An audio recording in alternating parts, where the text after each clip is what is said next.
Major here is a great dog, but he's definitely got a couple issues, and this is his roadmap to success. I want to kind of go over the things we went over during the session. So I think the big problem that he has is I don't think he had any rules, and as a result, I think he thought that he had the same status of his guardians. And then compounding things, I think he nudged or scratched or jumped up on his guardians, and they petted him when he did that. Anything your dog is doing when you pet it is what you're rewarding or reinforcing. So if the dog jumps up on you and you pet it, what you're teaching your dog is jumping up on me is the proper way to ask me to pet you.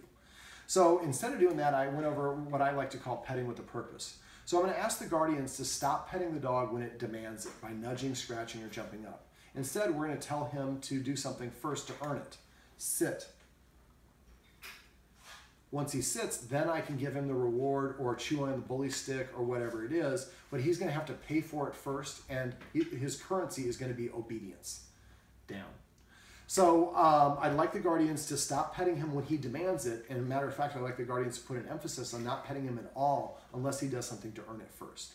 So if you want to pet him, just ask him to sit. As soon as he sits, pet him under his chin and say the word sit. Not good sit, not good boy, and not anything else, and not sit. Say it consistently. Dogs hear inflection. So as soon as he sits, I pet him under his chin and say sit, because when a dog feels good about himself, his nose is parallel to the ground or tilted upward. And then I just say the word sit once.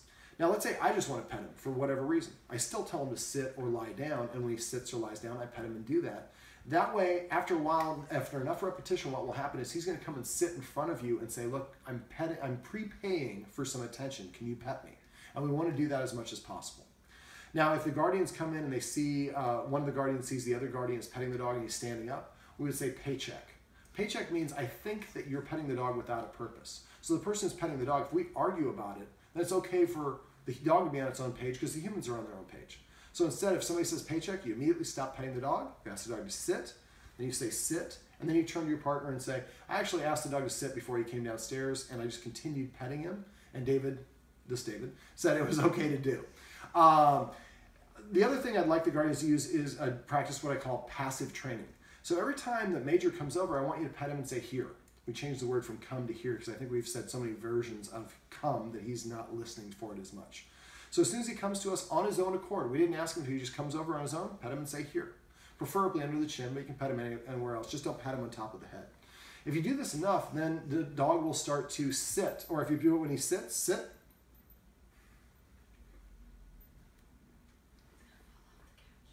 So I wanted, there we go, sit. I didn't want him to fall off the couch. So if we start rewarding the actions that he does that we like, the dog will start to do those actions more often as their way of asking for our attention. Now we have a dog that's basically showing obedience, and instead of doing what it wants to do to get paid or petted, it's doing what we want to do to get petted. And the more that we do this, the easier it is for the dog to do it in other capacities as well. I don't have anything else in my hand except for the bully stick. All right, so let's talk about some rules that I suggested. One of the rules is not being allowed on the furniture. This is enjoy it, buddy. This is the last time you're going to be up here for a while. I usually suggest at least 30 days, if not longer. Longer, generally, as long as the problem's going on. Dogs perceive rank based on how high they sit amongst their peers, so letting the dog sit at the same height as us is one of our ways of saying we're equals. But we want to remove the other dog's perception that he thinks he's an equal, so he starts seeing us as a leader and him as a follower. That will reduce a lot of stress, and for a lot of dogs, that will remove their reactivity around other dogs. Let's see, another rule would be the dog is not allowed to be within 7 feet of anyone who's eating. For dogs, if they want to take something from another dog, they will sit and get close to them and try to intimidate the other dog. So being close, even if not actively begging, while you're eating is very inappropriate. Let's see. I would like when the guardians are going through a door, it's important the dog does not go through first. Whoever's in front is in the perceived leadership position. So it'd be better if we have the dog trained to sit and stay at the bottom of the stairs. The human goes up and then we call the dog. We go to the door, we go through the door first, and the dog follows us. When we're on a walk, the dog should be next to us, not in front of us. If the dog is in front of us, then it perceives itself in a leadership position. A lot of times it will be more reactive to other dogs that it runs into.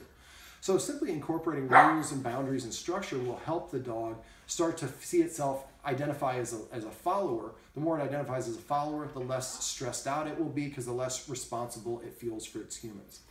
So make sure that he's walking next to you, not in front of you.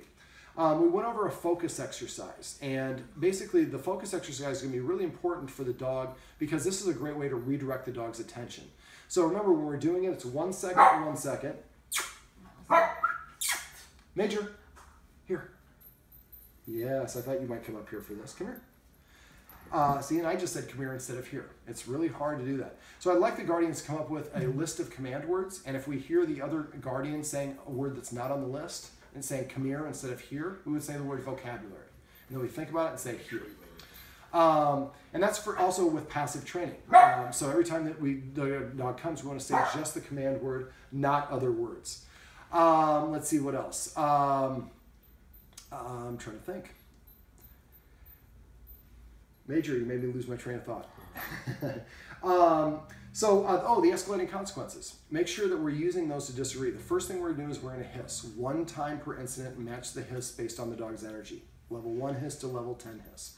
Second thing we do is we stand up abruptly and turn to face the dog. Whatever direction your belly button is pointing is where your authority goes. So when the dog moves aside, pivot, keep it in front of you until it's stationary. So as soon as it's stationary, take a left and right or right and left foot back 2 steps only and stop. And after a pause, then you can go about doing whatever it was you were doing again. The third consequence is to march directly at the dog. Giving and taking territory is a big part of how dogs communicate with each other. So we march at the dog until the dog turns sideways. As soon as it turns sideways, we stop. And then we go to the second consequence, we're pivoting until that dog is stationary. As soon as it's stationary, take a left and right foot back. Excuse me. The fourth consequence is put him on a leash and give him a leash timeout. I don't think they're probably going to need a leash timeout for him. But the moving him away, because he is a herding breed, walking towards him until he turns sideways and moving him away from the door before we open it or away from us when we're eating is something he should relate to as a herding breed. Herding breed dogs need typically more rules and structure than other types of dogs because they're designed to actually be in charge of other animals, autonomous of humans. And so they will push the boundaries more than other dogs. Now, when they don't push the boundaries, we don't get upset about it. They're very transparent. It's our responsibility to provide them with the rules and structure and the environment for them to help and see themselves as a follower.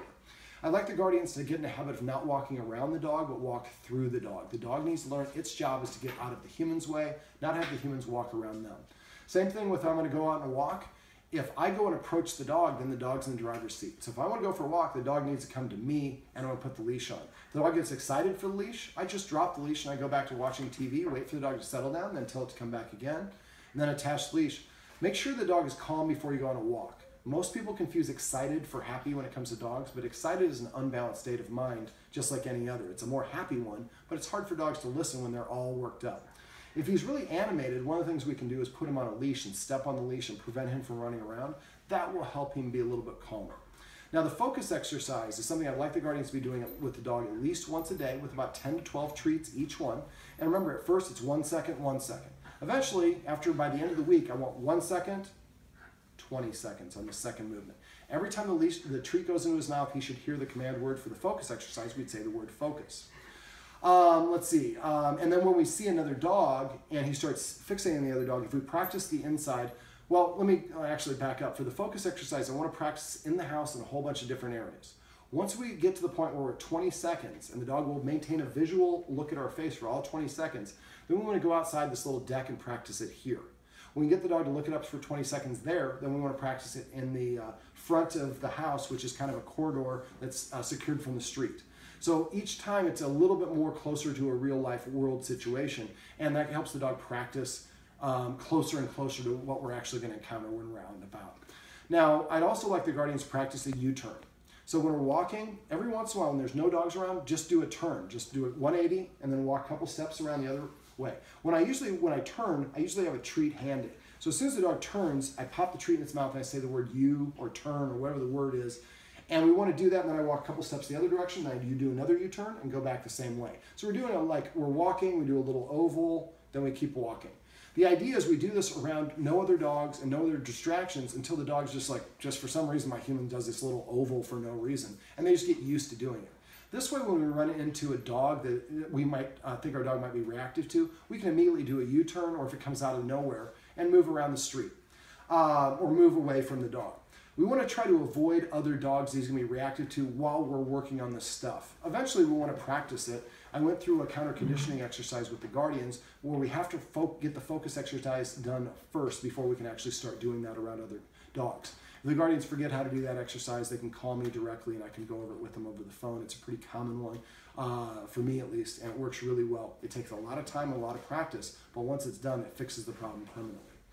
Last thing, we went over food in the other video, so I'm not going to go over that. But just remember, be conscious of what you're doing with your dog. If your dog's doing something you want, make sure you pet it, say the command word, and avoid petting it when it nudges you, scratches you, jumps up, and avoid yelling at it when it barks because it just thinks now we're both barking. If it starts barking, stand up. Use those consequences. If it continues barking, march towards it. If it's over here barking at the window, get in between it and the window, march towards it until it gets a certain distance away. And then the rule is, hey, if you can't control yourself up there, then you're not allowed to be there anymore. Same thing with the furniture and all the rest of the stuff that we're going over. Okay, well, that is going to be the roadmap to success for Major. Remember, everything you do trains your dog. Only sometimes you mean it.